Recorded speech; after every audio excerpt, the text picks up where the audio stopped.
দক্ষিণ চব্বিশ পরগনা জেলার সুন্দরবন পুলিশ জেলার কাকদ্বীপের সূর্যনগরে কালী পুজোর সময় মাতা কালীর মূর্তি ভাঙা হয়।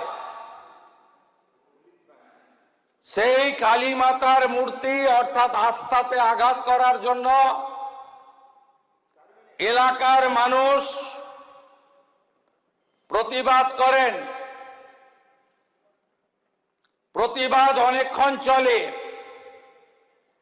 বেলা 12টার সময় তৎকালীন সুন্দরবন জেলার পুলিশ সুপার আইপিএস কোটেশ্বর রাওর নেতৃত্বে 500 পুলিশ গিয়ে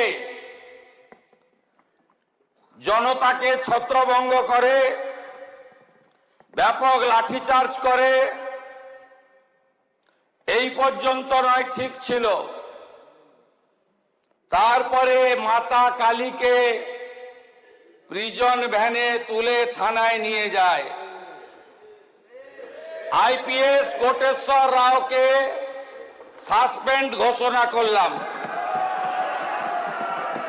কালী মাতা কি জয়, মাতা কালী কি জয়, মাতা কালী কি জয়।